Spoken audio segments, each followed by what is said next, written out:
Banjara Hills NBT Nagar లో ఒక rowdy sheeter హల్చల్ చేశాడు. మేయర్ గద్వాల విజయలక్ష్మి నివాసంలోకి నేరుగా చొచ్చుకెళ్లేందుకు ఈ రౌడీ షీటర్ ప్రయత్నించినట్టుగా తెలుస్తోంది. అర్ధరాత్రి మేయర్ ఇంట్లోకి చొరబడ్డాడు రౌడీ షీటర్. మేయర్ గదిలోకి వెళ్లేందుకు ప్రయత్నించినట్టుగా తెలుస్తోంది. రౌడీ షీటర్ లక్ష్మణ్ మేయర్ విజయలక్ష్మితో మాట్లాడాలి అంటూ అక్కడి సిబ్బందితో వాగ్వాదానికి కూడా దిగాడు. అయితే మేయర్ ఇంట్లో లేకపోవడంతో అతను అక్కడి నుంచి వెళ్లిపోయాడు. సిబ్బంది ఫిర్యాదుతో లక్ష్మణ్ పై కేసు నమోదు చేశారు బంజారా హిల్స్ పోలీసులు.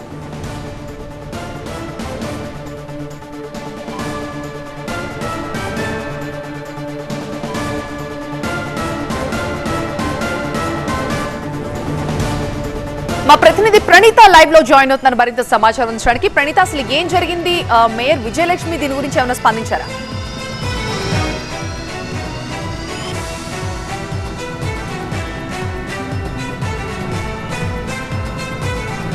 బంజారా హిల్స్ ఎన్బిటి నగర్ లో అర్ధరాత్రి మేయర్ గద్వాల విజయలక్ష్మి నివాసంలోకి రౌడీ షీటర్ లక్ష్మణ్ చొచ్చుకెళ్లేందుకు ప్రయత్నించాడు. ఆమెతో మాట్లాడాలి అంటూ అర్ధరాత్రి ఆమె ఇంట్లోకి చొరబడే ప్రయత్నం చేసిన రౌడీ షీటర్ ని అక్కడే ఉన్న సిబ్బంది అడ్డుకున్నారు. మేయర్ ఇంట్లో లేరు అని చెప్పడంతో అతను అక్కడి నుంచి వెళ్లిపోయినట్టుగా తెలుస్తోంది. అయితే ఇలా చొరబడేందుకు ప్రయత్నించిన రౌడీ షీటర్ పై పోలీసులకి కంప్లైంట్ చేశారు.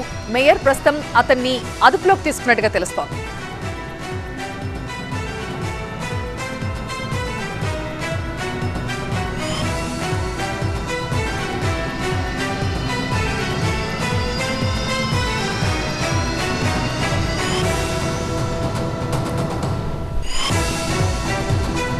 గత అర్ధరాత్రి మేయర్ విజయలక్ష్మి ఇంట్లోకి లక్ష్మణ్ అనే ఒక రౌడీ షీటర్ చొరబడే ప్రయత్నం చేయడం తీవ్ర కలకలం రేపుతోంది.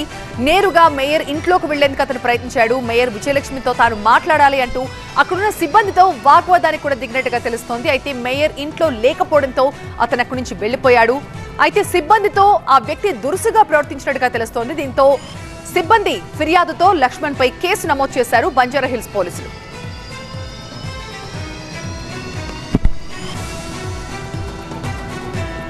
మా ప్రతినిధి ప్రణీత లైవ్ లో జాయిన్ అవుతున్నారు మరింత సమాచారం అందించడానికి. ప్రణీత, జరిగిన ఘటనకు సంబంధించి మేయర్ ఏమైనా స్పందించారా? అసలు ఏం జరిగింది? అయితే ఇన్సిడెంట్ జరిగినటువంటి టైంలో మేయర్ ఇంట్లో లేనట్టు తెలుస్తుంది. వాళ్ళ తండ్రి కేకేకు నీ ఆపరేషన్ అయినటువంటి సందర్భంగా ఆమె హాస్పిటల్లో ఉన్నారు.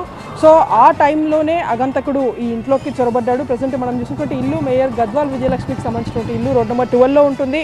సో ఇక్కడ నేరుగా గేట్ తెరుచుకొని ఫస్ట్ ఫ్లోర్ వరకు వెళ్ళేటువంటి ప్రయత్నం చేశాడు. అయితే అక్కడటువంటి సిబ్బంది వారించేటువంటి ప్రయత్నం చేయగా తనకి ఒక సమస్య ఉంది, ఆ సమస్య చెప్పుకునేందుకు వచ్చాను, తాను గతంలో రౌడీ షీటర్గా ఉన్నానంటూ కూడా ఆ సిబ్బందికి చెప్పేటువంటి ప్రయత్నం చేశాడు. అయితే మేయర్ ఇంట్లో లేనటువంటి విషయం చెప్పినా సరే అతడు అదే పనిగా పైకి వెళ్ళేటువంటి ప్రయత్నం చేశాడు. ఈ క్రమంలోనే అక్కడ ఉన్నటువంటి వంట మనిషి బంజారా హిల్స్ పోలీసులకి సమాచారం అందించాడు. దీంతో బంజారా హిల్స్ పోలీసులు స్పాట్కి చేరుకొని అతన్ని అదుపులోకి తీసుకున్నారు.